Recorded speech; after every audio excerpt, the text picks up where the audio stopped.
Hello there, I'm Anne Edwards, and we meet once again on yet another platform, but not just another regular talk show, an independent one, a voice for truth. Face Off, that's what we're called, and what better way than to launch this program than to have my personal favorite, an activist at heart, YB Tian Chua. Welcome to our show. Thank you. How do you do, YB? Okay, I'm fine. Great.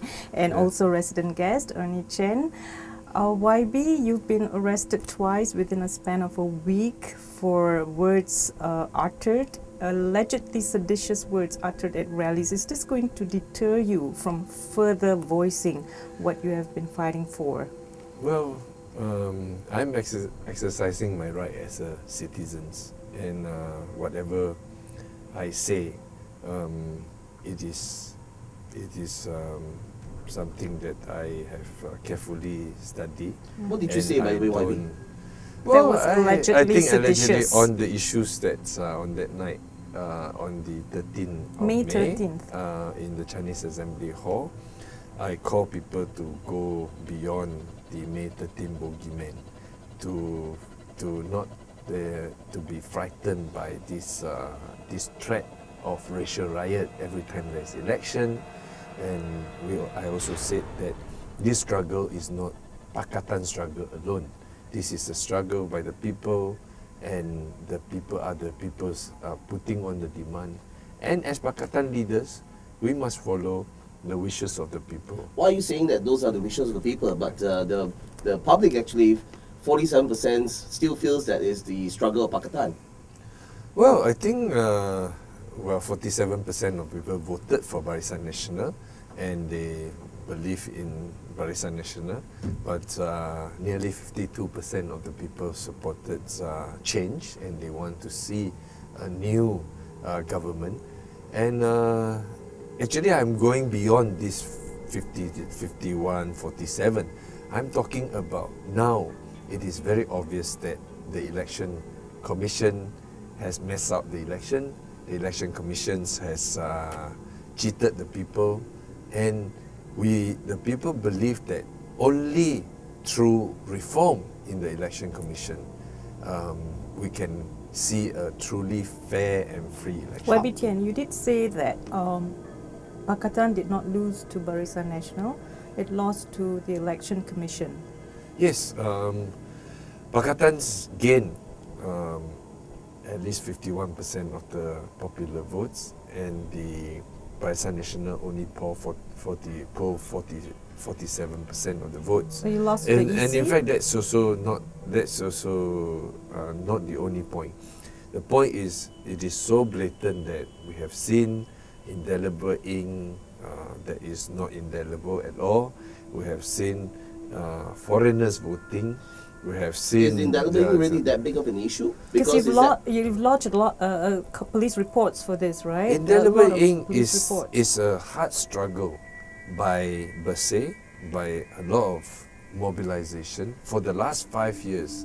One of the most simple way to overcome double voting, when you see the Election Commission refuse to clean out the electoral roll, and this is very clear. And this is objective truth that we always find dead people on the roll. We find people who have dubious addresses in the roll. We have all sort of names that come about.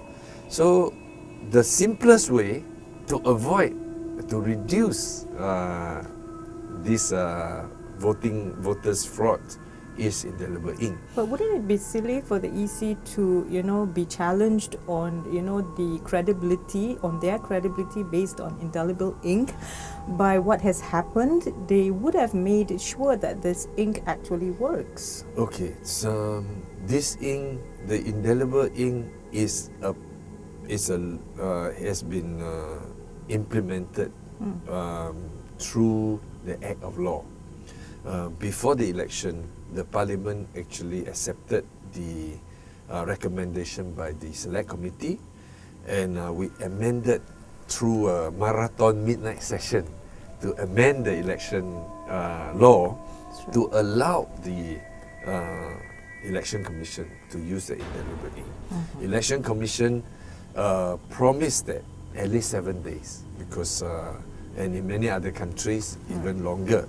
But 7 days is minimum, because our early votings and the actual votings is there's a difference of about 5 days.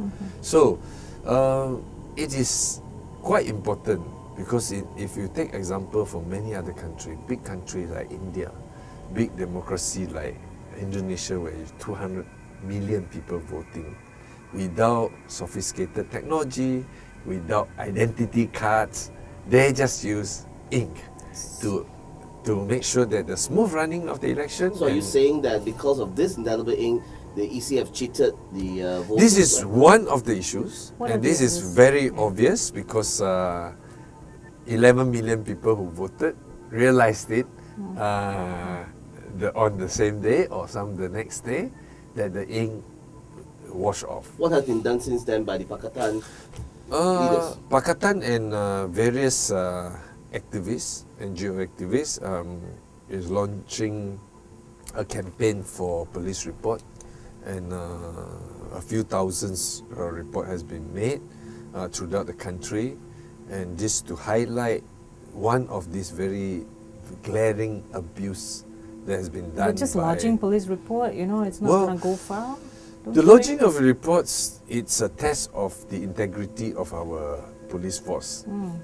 It is clear that the Election Commission has committed a crime by not following the Act of Parliament. If they have committed a crime, why are we just asking them to resign? If they committed a crime, shouldn't we be requesting of the police to go and nab them? Yes, I think that is up to the police, and that's why we are making police report and let the police investigate. Politically, I think the Election Commission should resign. That is from a political standpoint. I think morally they cannot defend themselves. And whereas whether they will be charged, that is the job of the police and the so that's the only way to resign. And they have to find out. I think the resign is a moral position, and I think the issues is we do not trust the Election Commission to continue, whether in the exercise of delineation or the further conduct of any by-election or the future general election. We want to see a fresh team of people who has integrity. And our demand is that the Barisan Nasional, if they are sincere about electoral reform and credibility of our election, instead of putting another committee, another parliament oversight, seeing and all sort of nonsense, the best way is to have a consensus decision, get the election commissions to be jointly appointed by opposition and the government to choose someone that acceptable by both sides. As much as the Pakatan leaders, opposition pack has claimed a lot of fraud cases by EC and also even by the Barisan National Government. And they are disputing They are disputing, right? and they are also filing petitions to say that Pakatan, in fact, is also creating and fraud. now it's more than what Pakatan is saying. It's like more than 50 seats at Pakatan areas that Barisan Nasional want to file. We welcome that, and in the way, it just confirmed what we are saying. There is the electoral frauds. Now Barisan Nasional admitting to it, and why are you saying that they are admitting to it? Because otherwise, why would they file? I mean, if they go by their standard, they say, oh, the election is bad, it's good. And now they're filing 50, and that means that they admit there's something wrong with the election.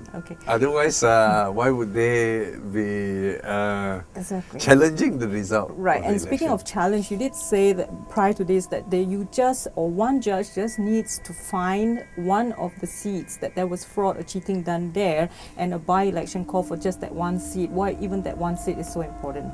What are you trying to achieve? It is important because I think our contention is not just that Pakatan MP should win or Pakatan assemblyman should win. The issue is we want a better system.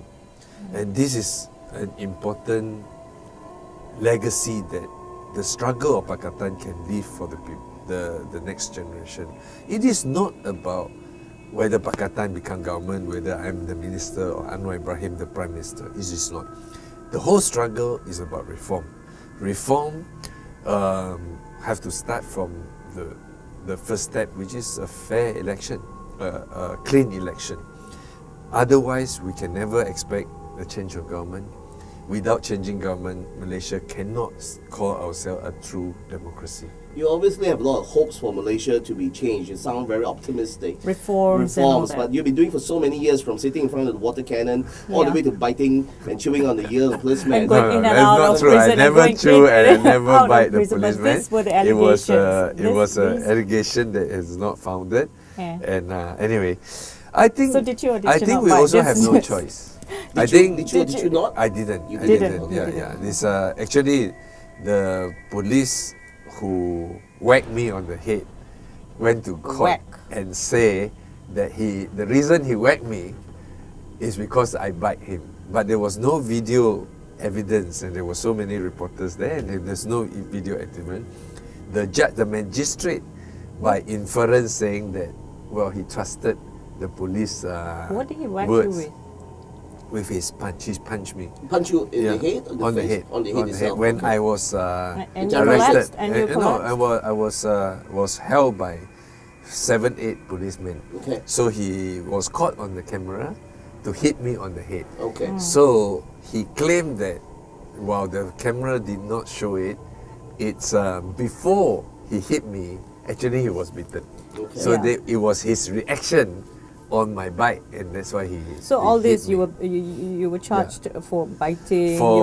Yeah. You were detained under ISA under the Reformasi 10. And that Yes. was back in 2010, and then in and out of prison. All this for reform, because a lot of political people would look at something that you're doing for an objective, like even to become a prime minister or to become someone great, especially in the political scene. What's in it for you? Yes. I think we have no choice.